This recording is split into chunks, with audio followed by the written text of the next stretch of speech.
सपा सांसद डिंपल यादव का बयान। संजय राउत ने कहा, मोदी का परिवार वह है जिन्होंने चुनावी बॉन्ड से चंदा दिया है। जिस पर बोली डिंपल यादव, मैं समझता हूँ बहुत ही महत्वपूर्ण चुनाव होने जा रहा है।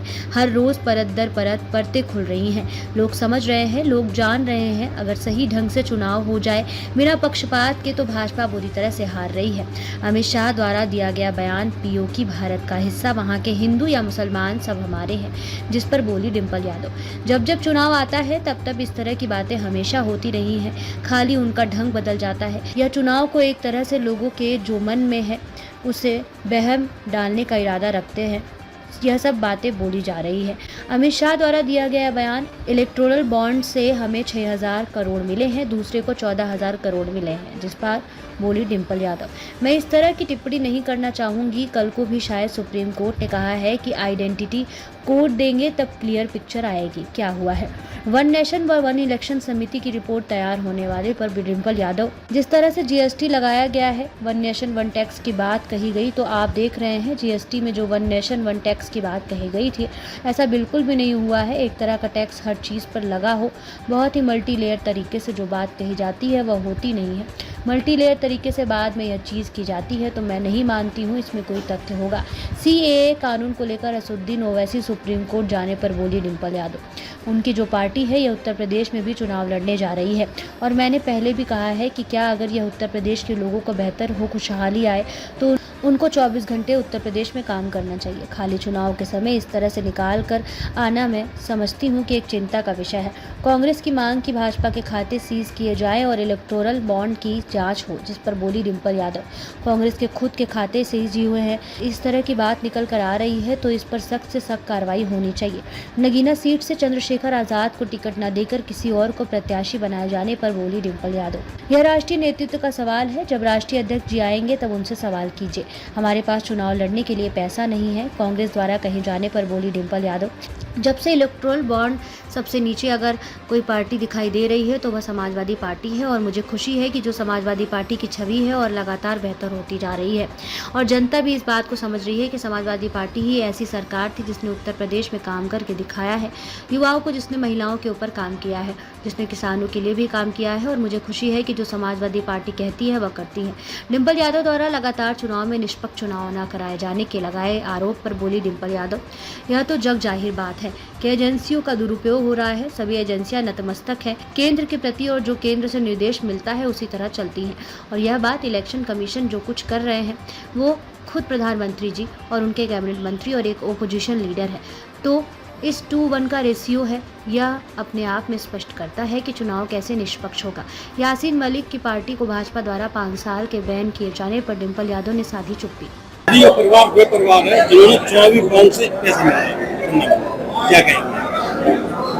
बहुत ही महत्वपूर्ण चुनाव होने जा रहा है और हर रोज परत पर परत परतें खुल रही हैं। लोग समझ रहे हैं, लोग जान रहे हैं, और जिस तरह के काम इस सरकार में हुए हैं, कहीं पे सड़क धंस रही है, कहीं पे पूरे किसानों की जो मवेशी है, जो आवारा पशु है, फसल चर दे रहे हैं, जहाँ युवाओं के पास रोजगार नहीं है, तो लोग आक्रोशित हैं।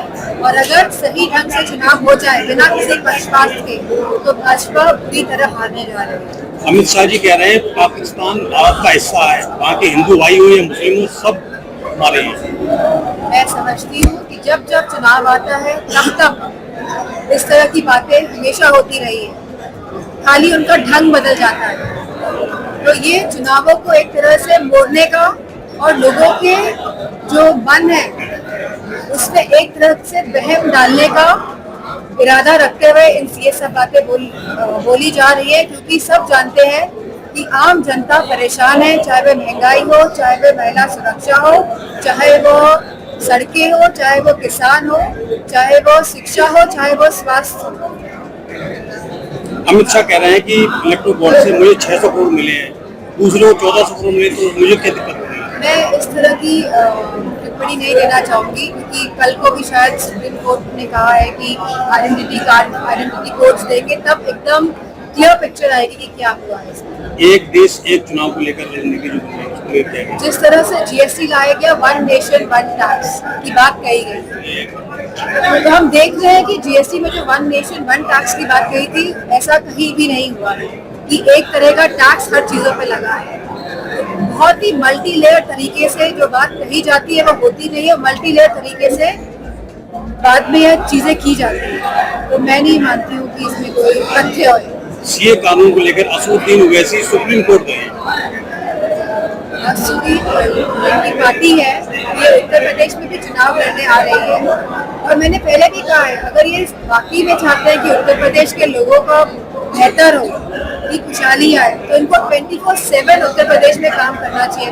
खाली चुनावों के वक्त इस तरह से निकल के आना, तो मैं समझती हूँ एक शंका का विषय है। कांग्रेस की मांग है कि भाजपा के खाते जो है सीज किए जाए इलेक्ट्रो बॉन्ड से। कांग्रेस के खुद के खाते सील हुए हैं, अब इस तरह की बात निकल के आ रही है, तो इस पे सख्त से सख्त कार्रवाई होनी चाहिए। अखिलेश जी ने चंद्रशेखर आजाद को नगीना सीट से लड़ने का गठबंधन में शामिल होने की बात की थी, लेकिन अखिलेश जी ने नगीना सीट से चंद्रशेखर रावत को इनवाइट किया था गठबंधन में देने बुला के, लेकिन वो नगीना में दूसरा राष्ट्रीय नेतृत्व का सवाल है, तो जब अखिलेश जी राष्ट्रीय अध्यक्ष जी आएंगे तब आप उनसे सवाल करेंगे। आज चुनाव लड़ने के लिए हमारे पास पैसा नहीं है, इसको लेकर क्या सबसे बॉन्डो में अगर कोई पार्टी सबसे नीचे या कहीं दिखाई नहीं दे रही है, समाजवादी पार्टी है, और मुझे खुशी है कि समाजवादी पार्टी की जो छवि है वो लगातार बेहतर हो रही है, और जनता इस बात को समझ रही है कि समाजवादी पार्टी खाली एक ऐसी सरकार थी जिसने उत्तर प्रदेश में काम करके दिखाया है, जिसने युवाओं को रोजगार दिया है, जिसने महिलाओं के ऊपर काम किया है लगातार, और जिसने किसानों के लिए भी काम किया है। तो मुझे खुशी है कि समाजवादी पार्टी जो कहती है वही करती है। बीजेपी ने यासीन मलिक की पार्टी को 5 साल के लिए सस्पेंड किया।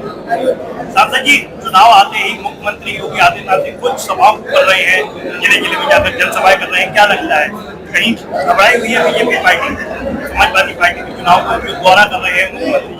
उत्तर प्रदेश के मुख्यमंत्री है भाजपा के, तो मैडम एक लास्ट क्वेश्चन कर रहे हैं जी। अभी चुनाव बिल्कुल नजदीक है और आजकल में आज आचार संहिता लगी है, निष्पक्ष चुनाव को लेकर समाजवादी पार्टी क्या एक्सपेक्ट करती है और क्या लगता है कि निष्पक्ष चुनाव इस बार लोकसभा में देखने को मिलेगा आपको? क्योंकि कई बार आपने आरोप लगाया एजेंसियों का दुरुपयोग, तो ऐसे में क्या तैयारी है? ये तो जग जाहिर बात है कि एजेंसियों का दुरुपयोग हो रहा है। सभी एजेंसियां नतमस्तक है केंद्र के प्रति, और जो केंद्र से निर्देश मिलता है एजेंसियां उसी तरह चलती है।